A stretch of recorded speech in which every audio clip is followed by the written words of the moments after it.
that we've learned is that customer diversity is absolutely essential.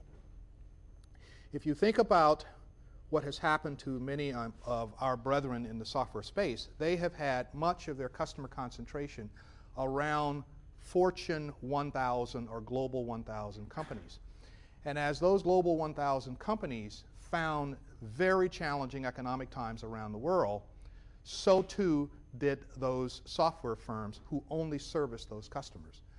By contrast, software companies that had a very diverse, not only geographic reach, but customer base, have found an opportunity to continue to do well even in challenging economic times. I'll make the point for Symantec not as a commercial, but more as a case in point. We serve the needs of individual consumers to the largest governments and enterprises in the world. And in a time when the software industry around us has collapsed, we've grown revenues at 30% or better every quarter. Because that diversity of our customer base has proven to be rich and rewarding.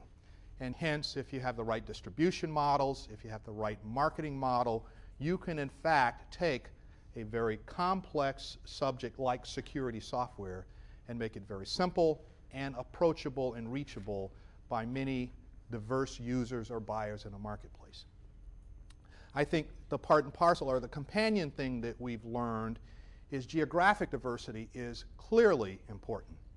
Case in point, when I was last here in the summer or spring of 2001, the dollar was as strong as it had ever been against any of the European currencies.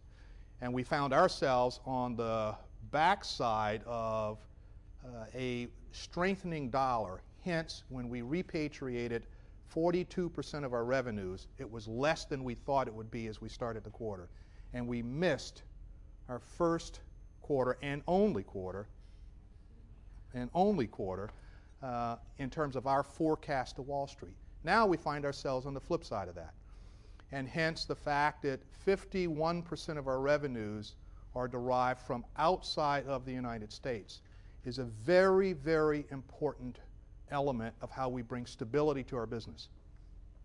Because many of the companies who are now focused principally on the United States, where capital spending in the US is not as strong, where they don't have the opportunity to tap other markets, have found that they too are struggling. The typical enterprise software company that's about 10 to 12 years derives about 60 to 65% of its revenues from the North America territory. And I would argue with you that that's a recipe in challenging economic times for tough times for that company. And it has been played out time and time again over the course of the last few quarters.